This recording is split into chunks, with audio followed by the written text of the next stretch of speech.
Nisto cremos. Capítulo 11. Com sua morte na cruz, Jesus triunfou sobre as forças do mal, aquele que durante seu ministério terrestre subjugou os espíritos demoníacos, quebrou o poder do maligno e confirmou sua condenação final. A vitória de Jesus nos dá a vitória sobre as forças do mal que ainda procuram nos controlar ao andarmos com Ele em paz, alegria e com a certeza do seu amor. Agora, o Espírito Santo habita em nós e reveste-nos de poder. Estando continuamente comprometidos com Jesus como nosso Salvador e Senhor, somos libertados do fardo dos atos cometidos no passado. Não mais vivemos nas trevas, com medo dos poderes do mal, na ignorância e na vida sem sentido de outrora.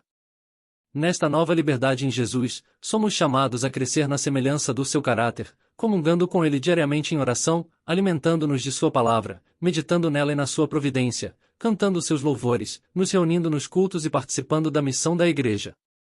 Também somos chamados a seguir o exemplo de Cristo pelo ministério compassivo às necessidades físicas, mentais, sociais, emocionais e espirituais da humanidade. Ao entregar-nos para o amoroso serviço em prol dos que estão em torno de nós e ao testemunharmos de sua salvação, sua constante presença conosco por meio do Espírito transforma cada momento e cada tarefa em uma experiência espiritual. Nascimento é um momento de alegria. Uma semente germina, e o aparecimento daquelas duas primeiras folhas deixa o jardineiro feliz. Um bebê nasce, e seu primeiro choro anuncia ao mundo que ali está uma nova vida que deve ser levada em consideração. A mãe esquece todas as suas dores e se une ao resto da família com alegria e celebração. Uma nação nasce para ser livre, e uma multidão invade as ruas e inunda as praças da cidade ostentando os símbolos de sua alegria recém-encontrada. Mas imagine, aquelas duas folhas não se tornam quatro, mas permanecem as mesmas, ou desaparecem. Um ano depois, o pequeno bebê não sorri, nem dá seus primeiros passos, mas continua imóvel, na mesma simplicidade com que entrou no mundo. A nação recém-libertada em pouco tempo tem uma reviravolta e se transforma em uma prisão onde há medo, tortura e cativeiro. A alegria do jardineiro, o êxtase da mãe e a promessa de um futuro repleto de liberdade se tornam decepção, mágoa, dor e lamentação. O crescimento, contínuo, constante, que amadurece e produz frutos, é essencial para a vida. Sem ele, o nascimento não tem significado, nem propósito, nem destino. Crescer é uma equação inseparável da vida física e espiritual. O crescimento físico exige cuidado, ambiente, alimento, exercício e treinamento adequados, como também uma vida que tenha um propósito. Como crescemos em Cristo e amadurecemos como cristãos? Quais são os marcos do crescimento espiritual? Vida começa com morte. Talvez o princípio mais básico e singular no que diz respeito à vida cristã seja que a vida começa com a morte, e na verdade, com dois eventos envolvendo morte. Primeiro, a morte de Cristo na cruz possibilita a nossa nova vida, livres do domínio de Satanás, livres da condenação do pecado, livres da morte, o salário do pecado, e traz reconciliação entre Deus e os homens. Segundo, a morte do eu permite que nos apossemos da vida que Cristo oferece. Terceiro, como resultado, andamos em novidade de vida. A morte de Cristo. A cruz está no centro do plano de Deus para a salvação. Sem ela, Satanás e suas forças demoníacas não seriam derrotados, nem o problema do pecado teria sido resolvido, tampouco a morte seria esmagada. O apóstolo nos diz: o sangue de Jesus, seu Filho, nos purifica de todo o pecado porque Deus amou o mundo de tal maneira, diz a passagem bíblica. Se o amor de Deus concebeu e originou o plano da salvação, a execução do plano está explicada na segunda parte da passagem, em que deu o seu Filho unigênito. A singularidade do dom de Deus não está no fato de que Ele deu o seu Filho, mas que Ele o deu para que morresse por nossos pecados. Sem a cruz, não poderia haver perdão dos pecados, nem a vida eterna, nem a vitória sobre Satanás. Por sua morte na cruz, Cristo triunfou sobre Satanás. Desde a intensa tentação no deserto até a agonia do Getsêmani, Satanás, sem nenhuma misericórdia, liderou o ataque contra o Filho de Deus, para debilitar sua vontade, para fazê-lo tropeçar, para levá-lo a duvidar do Pai e pressioná-lo a não tomar o amargo cálice do pecado da humanidade em vicário sacrifício. A cruz foi o sacrifício supremo. Lá, Satanás com seus anjos, em forma humana, achava-se presente, para levar a grande batalha contra Deus a término, esperando que Cristo, ali mesmo, descesse da cruz, fracassando em cumprir o propósito redentor de Deus, de oferecer seu Filho como sacrifício pelo pecado. Mas Cristo, ao dar sua vida na cruz, esmagou o poder de Satanás, despojando os principados e as potestades, e publicamente os expôs ao desprezo, triunfando deles na cruz. Na cruz, Cristo ganhará a batalha. Sua destra e seu santo braço lhe alcançaram a vitória. Como vencedor, firmou sua bandeira nas alturas eternas. Todo o céu triunfou na vitória do Salvador. Satanás foi derrotado, e sabia que seu reino estava perdido. É notável a descrição detalhada do apóstolo em Colossenses. Primeiro, Cristo despojou os principados e as potestades do mal. A palavra grega para despojou significa literalmente despiu.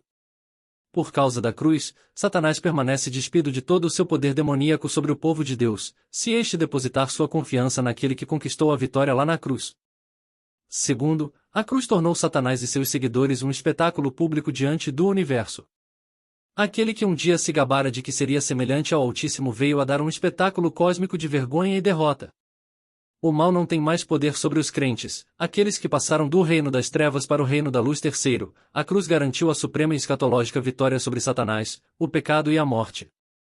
Assim, a cruz de Cristo se tornou um instrumento da vitória de Deus sobre o mal, em ele um meio pelo qual o perdão dos pecados se faz possível, ele uma exibição cósmica de reconciliação universal, ele uma certeza das possibilidades presentes de uma vida vitoriosa e de crescimento em Cristo, por meio da qual o pecado não terá domínio sobre nossa mente e nosso corpo como de nossa condição de filhos e filhas de Deus, ele uma certeza escatológica de que este mundo de maldade, outrora domínio usurpado de Satanás, será purificado da presença e poder do pecado a cada degrau dessa escada de redenção e vitória. Vemos o cumprimento da profecia do próprio Cristo, e eu vi a Satanás caindo do céu como um relâmpago. Cristo da cruz é a ação redentora de Deus para o problema do pecado.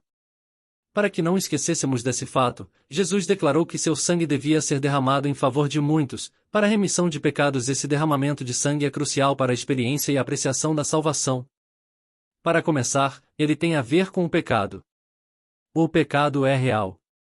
O pecado tem alto custo. As garras do pecado são tão fortes e mortíferas que o perdão do pecado e a libertação do seu poder e culpa são impossíveis sem o precioso sangue de Cristo. Essa verdade acerca do pecado precisa ser dita repetidas vezes, pois vivemos em um mundo que nega a realidade do pecado ou permanece indiferente a ele. Na cruz, porém, somos confrontados com a natureza diabólica do pecado, a qual somente pode ser purificada pelo sangue derramado em favor de muitos, para a remissão de pecados. A.M.T. Emoticon sorrindo. Nunca esqueçamos nem fiquemos indiferentes ao fato de que Jesus morreu por nossos pecados e que, sem a sua morte, não pode haver perdão. Foram nossos pecados que conduziram Jesus até a cruz. Como diz Paulo, porque Cristo, quando ainda éramos fracos, morreu a seu tempo pelos ímpios, Cristo morreu por nós, sendo nós ainda pecadores. ARM. Ou, como declara Ellen White, os pecados dos homens pesavam duramente sobre Cristo, e esmagavam-lhe a alma o sentimento da ira divina. É impossível não afirmar e proclamar a natureza definitiva da morte sacrificial e substitutiva de Jesus. Não somos salvos pelo Cristo bom homem, nem pelo Cristo homem-Deus, nem pelo Cristo grande mestre e nem pelo Cristo impecável exemplo. Somos salvos pelo Cristo da cruz. Em Cristo foi tratado como nós merecíamos, para que pudéssemos receber o tratamento a que ele tinha direito. Foi condenado pelos nossos pecados, nos quais não tinha participação, para que fossemos justificados por sua justiça, na qual não tínhamos parte. Sofreu a morte que nos cabia, para que recebêssemos a vida que a ele pertencia. Pelas suas pisaduras fomos sarados. O sangue de Jesus, portanto, garante o perdão dos pecados e lança a semente para um crescimento renovado. Um dos primeiros aspectos dessa renovação e crescimento na vida cristã é a reconciliação. A cruz é o instrumento de Deus para efetivar a reconciliação do homem com ele. Deus estava em Cristo, declara o apóstolo Paulo, reconciliando consigo o mundo por causa do que ele fez na cruz. Podemos nos apresentar diante de Deus sem pecado e sem medo. Aquilo que nos afastou de Deus já foi resolvido. Quanto dista o Oriente do Ocidente, assim afasta de nós as nossas transgressões. O homem na cruz abriu um novo caminho que conduz à própria presença de Deus. Está consumado, ele proclamou na cruz, e conclamou seus seguidores a entrar em perene companhia com Deus. A reconciliação com Deus imediatamente abre a segunda fase do processo de crescimento redentor e a reconciliação com o nosso próximo. Uma das lindas cenas da cruz é a variedade das pessoas reunidas em torno dela. Nem todos eram admiradores de Jesus. Nem todos eram santos. Mas observe essas pessoas. Havia ali egípcios, que se orgulhavam de seu talento para os negócios, havia romanos, que se gabavam de sua civilização e cultura, havia gregos, que excediam no conhecimento, havia judeus, que se consideravam o povo escolhido de Deus, havia fariseus, que achavam ser os escolhidos entre os escolhidos, havia saduceus, que se consideravam doutrinalmente puros, havia escravos, que ansiavam ser livres, havia homens livres, que levavam uma vida de prazeres, havia homens, mulheres e crianças. Mas a cruz não fez distinção entre essas pessoas. Ela julgou todos como pecadores, a todos, ela oferecia o divino caminho da reconciliação. Ao pé da cruz, o chão é plano. Todos estão juntos, nada mais divide a humanidade. Uma nova irmandade é apresentada. Começa um novo companheirismo. O leste funde-se com o oeste, o norte se aproxima do sul, mãos brancas apertam mãos negras, ricos transpõem barreiras para abraçar os pobres. A cruz conclama todos a vir à fonte do sangue, para experimentar a doçura da vida, para compartilhar a experiência da graça e para proclamar ao mundo o emergir de uma nova vida, uma nova família. Portanto, a cruz foi o início da vitória sobre Satanás e o pecado e, consequentemente, trouxe vida nova em Cristo. Morte do eu. Um segundo aspecto importante da novidade de vida e crescimento do cristão é a morte do velho eu. Você não pode ler o Novo Testamento sem encarar de perto este aspecto fundamental da vida nova do cristão.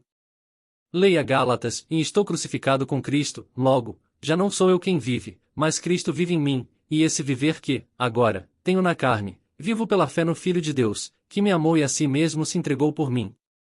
Ou leia Romanos, em foi crucificado com ele o nosso velho homem, para que o corpo do pecado seja destruído, e não servamos o pecado como escravos. Assim também vós considerai-vos mortos para o pecado, mas vivos para Deus, em Cristo Jesus. Ou leia a enunciação de Jesus sobre o novo princípio de vida, em se o grão de trigo, caindo na terra, não morrer, fica ele só, mas, se morrer, produz muito fruto a vida cristã, portanto, não começa com o nascimento. Começa com a morte. Até que eu morra, até que seja crucificado, não há começo algum. É preciso que haja uma cirurgia radical, deliberada e total do próprio eu. E assim, se alguém está em Cristo, é nova criatura, as coisas antigas já passaram, e eis que se fizeram novas. A vida cristã não é uma modificação ou melhoramento da antiga, mas uma transformação da natureza. Tem lugar a morte do eu e do pecado, e uma vida toda nova. Essa mudança só se pode efetuar mediante a eficaz operação do Espírito Santo.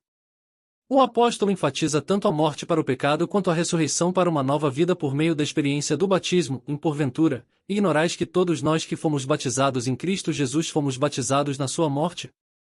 Fomos, pois, sepultados com ele na morte pelo batismo, para que, como Cristo foi ressuscitado dentre os mortos pela glória do Pai, assim também andemos nós em novidade de vida. O batismo, portanto, abre simbolicamente a porta de uma vida nova e nos conclama para crescer em Cristo. Algo acontece com alguém que aceita Jesus como Salvador e Mestre. Simão, o hesitante, torna-se Pedro, o corajoso. Saulo, o perseguidor, torna-se Paulo, o proclamador. Tomé, o incrédulo, torna-se o missionário além-mar. A covardia dá lugar à coragem. A incredulidade dá lugar à tocha da fé. A inveja é tragada pelo amor. O interesse próprio se desfaz deixando aparecer a preocupação com o próximo. Não há lugar para o pecado no coração. O eu está crucificado. Por isso, Paulo escreveu: vos despistes do velho homem com os seus feitos e vos revestistes do novo homem que se refaz para o pleno conhecimento, segundo a imagem daquele que o criou. Jesus insistiu: se alguém quer vir após mim, a si mesmo se negue, tome a sua cruz e siga-me. Na vida cristã, a morte do eu não é uma opção, mas uma necessidade. A cruz, com o seu chamado, tanto o imediato quanto o final, deve confrontar o discipulado cristão e exige uma resposta absoluta. O poderoso comentário de Dietrich Bonhoeffer merece ser citado: se o nosso cristianismo deixou de ser sério no que diz respeito ao discipulado, se diluímos o evangelho tornando um mero êxtase emocional sem qualquer exigência custosa que não consegue mais distinguir entre a existência natural e a cristã, então consideraremos a cruz não mais que uma calamidade cotidiana ordinária, como uma das provações e tribulações da vida. Quando Cristo chama um homem, ele o desafia a vir e a morrer. É a mesma morte cada dia, a morte em Jesus Cristo, a morte do velho homem que atendeu o seu chamado. Assim, o chamado para a vida cristã é o chamado para a cruz, continuamente negar ao eu o persistente desejo de ser o seu próprio Salvador e aderir plenamente ao homem da cruz, para que a nossa fé não se apoie em sabedoria humana, e sim no poder de Deus vivendo uma nova vida. Um terceiro aspecto do crescer em Cristo é viver a nova vida. Uma das maiores incompreensões sobre a vida cristã é que a salvação é uma dádiva gratuita da graça de Deus, e acabou-se a história. Não é assim. É verdade que, em Cristo, temos a redenção, pelo seu sangue, a remissão dos pecados, segundo a riqueza da sua graça. Também é verdade que pela graça sois salvos, mediante a fé, e isto não vem de vós, é dom de Deus, não de obras, para que ninguém se glorie. Sim, a graça é gratuita. Mas a graça custou a vida do Filho de Deus. Graça gratuita não significa graça barata. Para citar Bonhoeffer outra vez, a graça barata é pregar sobre o perdão sem requerer arrependimento, sobre o batismo sem a disciplina da igreja, sobre a santa ceia sem a confissão, sobre a absolvição sem a confissão pessoal. Graça barata é graça sem discipulado, graça sem a cruz, graça sem o Jesus Cristo vivo e encarnado. Graça barata não tem nada a ver com o chamado de Jesus. Quando Jesus chama alguém, ele oferece uma cruz para ser carregada. Ser um discípulo é ser um seguidor, e ser um seguidor de Jesus não é algo fácil. Paulo escreve aos Coríntios reforçando as obrigações da graça. Primeiro, ele fala de sua própria experiência, em mais, pela graça de Deus, sou o que sou, e a sua graça, que me foi concedida, não se tornou vã. Antes, trabalhei muito mais do que todos eles, todavia, não eu, mas a graça de Deus comigo. Paulo, portanto, reconhece a supremacia da graça de Deus em sua vida. E, imediatamente, ele acrescenta que essa graça não lhe foi dada em vão. O termo grego eis que não significa literalmente pelo vazio. Isso equivale a dizer que Paulo não recebeu a graça para viver uma vida vã e vazia, mas uma vida plena dos frutos do Espírito. Entretanto, nem isso podia ser feito por sua própria força, mas pelo poder da graça. Semelhantemente, ele roga aos crentes que não recebais em vão a graça de Deus. A graça de Deus não veio nos redimir de um tipo de vazio para nos colocar em um outro tipo de vazio. A graça de Deus é sua atividade de nos reconciliar consigo mesmo, fazer-nos parte da família de Deus. Ao entrarmos na família, vivemos na família, produzindo os frutos do amor de Deus pelo poder de sua maravilhosa graça. Crescer em Cristo, portanto, é um crescimento em maturidade de maneira que, dia a dia, refletimos a vontade de Cristo e trilhamos a vereda de Cristo. Daí vem a pergunta: em quais são os marcos desta vida amadurecida e os sinais do seu constante crescimento? Sem esgotar, podemos refletir sobre 7 desses marcos. Marcos do crescimento em Cristo. Uma vida do Espírito. Jesus disse a Nicodemos: quem não nascer da água e do Espírito não pode ver o reino de Deus. Sem o poder regenerador do Espírito Santo, a vida cristã nem pode começar. Ele é o Espírito da verdade. Ele nos guia em toda a verdade e nos faz entender a vontade de Deus revelada nas Escrituras. Ele nos convence do pecado, da justiça e do juízo, sem o que não podemos perceber as consequências presentes e eternas das nossas ações e da vida que vivemos. É o poder transformador e a presença do Espírito em nossa vida que nos fazem filhos e filhas de Deus. É por meio do Espírito que Cristo habita em nós. Com o Espírito habitando em nós, uma nova vida começa, nova por rejeitar a velha maneira de pensar, de agir e de se relacionar, a qual era contra a vontade de Deus, nova, também, por fazer de nós novas criaturas, reconciliadas e redimidas, livres do pecado para crescer em justiça e para refletir a imagem de Jesus de glória em glória. Quando o Espírito de Deus toma posse do coração, transforma a vida. Os pensamentos pecaminosos são afastados, renunciadas as más ações, o amor, a humildade, a paz tomam lugar da ira, da inveja e da contenda. A alegria substitui a tristeza, e o semblante reflete a luz do céu. Ninguém vê a mão que suspende o fardo, nem a luz que desce das cortes celestiais. A bênção vem quando, pela fé, a alma se entrega a Deus. Então, aquele poder que olho algum pode discernir cria um novo ser à imagem de Deus. O Espírito nos faz herdeiros de Deus e co-herdeiros com Cristo. Se com Ele sofremos, também com Ele seremos glorificados. A vida do Espírito, portanto, é um chamado para a ação espiritual. Rejeitem a velha situação de pecado e sejam participantes dos sofrimentos de Cristo na vida presente para que possam ser participantes com Ele na glória futura. A espiritualidade cristã não é, portanto, uma fuga para um mundo de fantasia e misticismo. É um chamado para sofrer, compartilhar, testemunhar, adorar e viver a vida de Cristo neste mundo, em nossas comunidades e nossos lares. Isso é possível somente pela presença do Espírito em nós. A oração de Jesus é que, mesmo estando no mundo, não sejamos do mundo. Devemos viver no mundo, que é o nosso lugar de habitação, e essa é a arena da nossa missão. Mas não pertencemos ao mundo, pois nossa cidadania e esperança estão no mundo por vir. Paulo descreve a vida plena de poder por meio do Espírito como uma vida que está crescendo e amadurecendo espiritualmente. Essa maturidade rejeitará as obras da carne, prostituição, impureza, lascívia, idolatria, feitiçarias, inimizades, porfias, ciúmes, iras, discórdias, dissensões, facções, invejas, bebedices, glutonarias e coisas semelhantes a estas, e abraçará e produzirá o fruto do Espírito, em amor, alegria, paz, longanimidade, benignidade, bondade, fidelidade, mansidão, domínio próprio, uma vida de amor e unidade. A vida cristã é, de um lado, uma vida de unidade, uma vida reconciliada com Deus, e de outro lado, uma vida reconciliada com o próximo. A reconciliação é a cura de uma ruptura nos relacionamentos, e a causa primária da existência dessa ruptura no relacionamento é o pecado. O pecado tem nos separado de Deus e dividido a humanidade em uma multidão de facções raciais, étnicas, de gênero, de nacionalidade, cor, castas, etc. O Evangelho de Jesus lida com esse problema do pecado e com todos os fatores separatistas com ele associados e cria uma nova ordem de unidade e reconciliação. Assim, Paulo podia dizer que Deus nos reconciliou consigo mesmo por meio de Cristo. Dessa reconciliação nasce uma nova comunidade, uma comunidade redimida, marcada por uma unidade vertical com Deus e uma unidade horizontal com o próximo. Verdadeiramente, esta vida de amor e unidade é o âmago do Evangelho. Não foi assim que Jesus disse, em sua oração sacerdotal, a fim de que todos sejam um, e como és tu, ó Pai, em mim e eu em ti, também sejam eles em nós, para que o mundo creia que tu me enviaste. A missão redentora inteira de Jesus e o poder do seu Evangelho clamam por vindicação em amor e uma unidade que possam unir os membros de uma comunidade redimida. Não existe crescimento cristão sem um amor e uma união desse tipo. E onde prevalecerem esta unidade e este amor, todas as paredes de separação entre as pessoas ruirão. Barreiras de raça, origem nacional, gênero, casta, cor e outros fatores separadores são abolidos da vida da pessoa que experimentou a nova criação, uma nova humanidade. Quando esta pessoa cresce e amadurece, a gloriosa verdade da reconciliação, do amor e da unidade passa a reluzir cada vez mais, tanto na expressão individual da vida cristã quanto na corporativa. O fator amor no crescimento cristão é único nos evangelhos.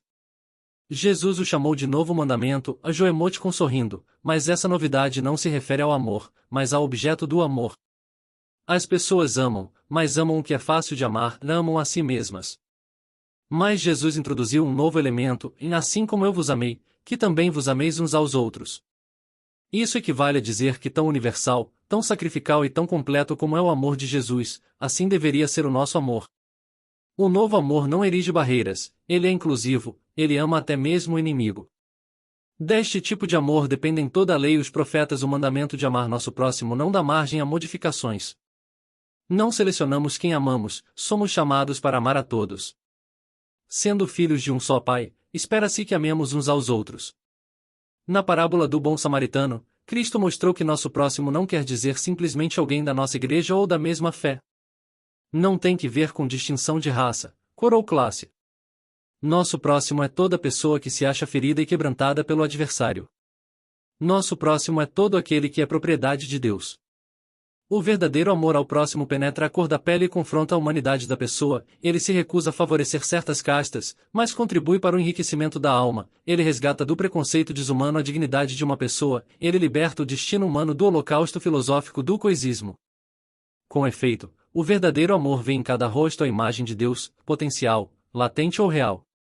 Um cristão em crescimento, maduro, possui esse tipo de amor, o qual é verdadeiramente a base de toda a unidade cristã. Uma vida de estudo. O alimento é essencial e básico para o crescimento. A função de qualquer organismo vivente requer uma nutrição adequada e constante. Assim é o crescimento espiritual. Mas onde encontramos nosso alimento espiritual? Primariamente em duas fontes, em comunhão constante com Deus através do estudo da sua palavra e pelo cultivo de uma vida de oração. Em nenhum outro lugar a importância da palavra de Deus para a vida espiritual é ensinada de maneira tão clara como nas palavras do próprio Jesus, e não só de pão viverá o homem, mas de toda a palavra que procede da boca de Deus. Jesus dá um exemplo perfeito de como ele usou a palavra para enfrentar Satanás.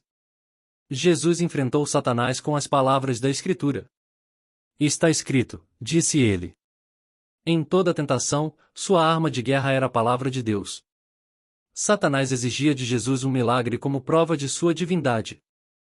Mas alguma coisa maior que todos os milagres, uma firme confiança no assim diz o Senhor, era o irrefutável testemunho. Enquanto Cristo se mantivesse nessa atitude, nenhuma vantagem o tentador poderia obter. Conosco também é assim.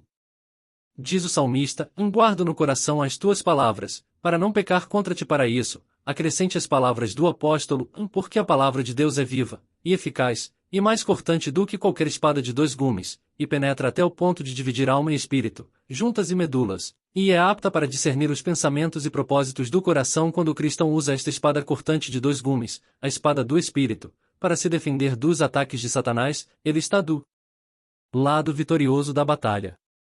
O crente é investido de poder para penetrar e atravessar cada obstáculo ao crescimento espiritual, para discernir o certo do errado e assim poder fazer uma escolha consistente pelo que é certo, e para distinguir entre a voz de Deus e os sussurros do diabo. É isso que faz da palavra uma ferramenta insubstituível para o crescimento espiritual. Toda Escritura, escreveu Paulo, é inspirada por Deus e útil para o ensino, para a repreensão, para a correção, para a educação na justiça, a fim de que o homem de Deus seja perfeito e perfeitamente habilitado para toda boa obra. Você quer crescer no entendimento da verdade e da doutrina? Você quer saber como conservar sua vida na vereda que leva a Deus? Quer saber o que Deus reservou para você hoje, amanhã e depois de amanhã? Busque a Bíblia. E estude-a diariamente. Abra-a com oração. Não há melhor maneira de conhecer a vontade de Deus e de buscar seus caminhos. Uma vida de oração. Deus nos fala por meio da sua palavra. Conhecer sua vontade faz parte do crescimento espiritual, parte da comunhão com Ele. Outro aspecto dessa comunhão com Deus e do crescimento nele é a oração. Se a palavra de Deus é o pão que alimenta nossa espiritualidade, a oração é a respiração que a mantém viva.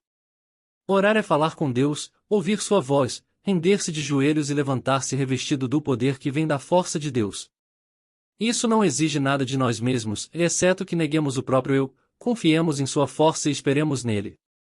É dessa espera que flui o poder com o qual podemos encetar a jornada cristã e lutar na batalha espiritual. A oração do Getsemane assegura a vitória da cruz. Paulo considera a oração algo tão importante na vida e no crescimento cristão que menciona 6 princípios fundamentais: ore sempre, ore com súplica no Espírito, ore vigiando, ore com perseverança, ore por todos os santos. Assim como o fariseu, nós também somos muitas vezes tentados a orar apenas para que nos vejam, ou orar por nós mesmos, ou simplesmente como uma rotina. Mas a oração efetiva renega o próprio eu, é cheia do Espírito, é intercessória, súplica pelas necessidades dos outros, mesmo quando oramos pelo cumprimento da vontade de Deus na terra, sendo suas fiéis testemunhas. A oração é uma comunhão contínua com Deus, é o oxigênio da alma. Sem ela, a alma atrofia e morre. A oração, diz Ellen White, é um dos mais essenciais deveres. Sem ela, você não pode manter-se no caminho cristão. Ela eleva, fortalece e enobrece. É a alma falando com Deus. Uma vida que produz frutos. Pelos seus frutos, Jesus disse, os conhecereis. Produzir frutos é um importante aspecto do crescimento cristão. A salvação pela graça frequentemente é considerada uma negação da obediência e da produção de frutos. Nada pode estar mais distante da verdade bíblica.